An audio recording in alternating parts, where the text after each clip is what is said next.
नमस्कार। लोक कथाओं की श्रृंखला में आज मैंने आपके लिए चयन किया है एक लोक कथा का, जिसका नाम है मुंह से निकली बात कभी गोपनीय नहीं रहती। एक राजा था, उसके सर पे 2 सींग था।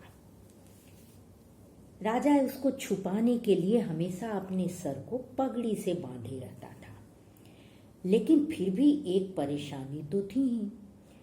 केस कटवाने के लिए उसे किसी न किसी हजाम या नाऊ को बुलाना पड़ता था। राज दरबार में जितने भी नाऊ थे उन्हें वो एक एक करके बुलाता था, और जब उसका केस कट जाता था तो वो उनको मार डालता था। एक दिन एक नाऊ आया और जैसे ही राजा ने उसे मारने के लिए तलवार उठाया, उसने हाथ जोड़ लिया।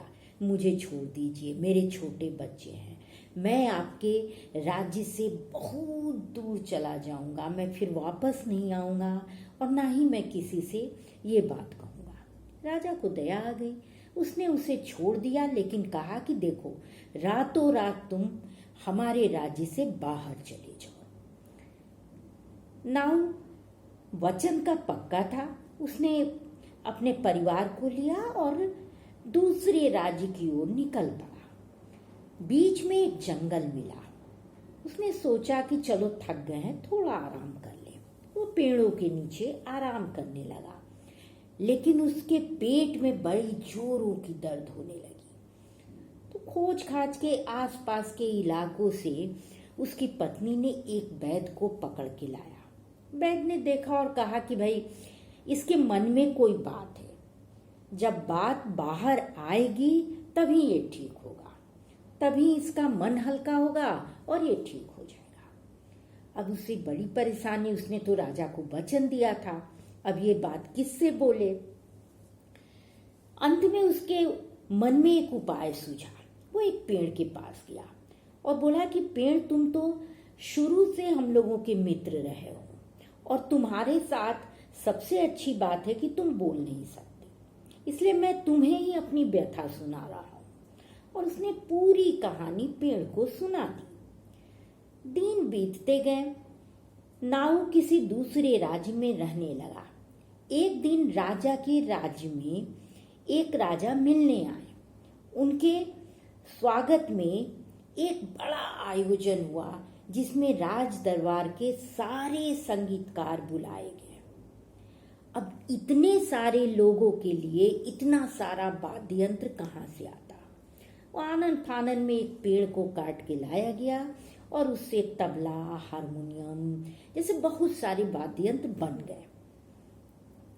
संध्या के समय जब आयोजन शुरू हुआ और जैसे ही तबले पे संगीतकार ने, तबला वादक ने थाप दिया, तो उससे आवाज आया, धिन धिन ताता, नौआ हजाम कहे राजा के माथा में दूगो सींग। लोगों ने सोचा कि ऐसे ही ये आवाज आ गई है, लेकिन जितने भी वाद्य यंत्र बनाए गए थे उन सबों से बस एक ही आवाज निकलती थी कि नौआ हजाम कहे राजा के माथा में दोगो सींग।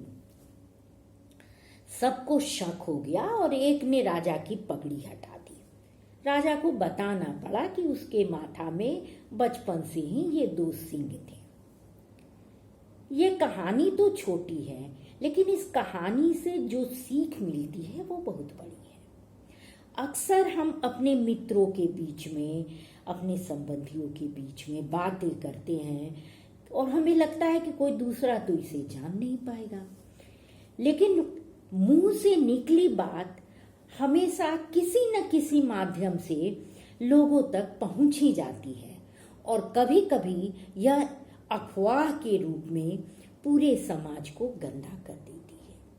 तो ऐसे में निश्चित तौर पे जब भी बोलें, हम अपनी बात की सत्यता को जरूर परख लें कि कहीं ऐसा तो नहीं कि ये बात असत्य है या अफवाह है, या किसी भी रूप में समाज के लिए, व्यक्ति के लिए हानिकारक है।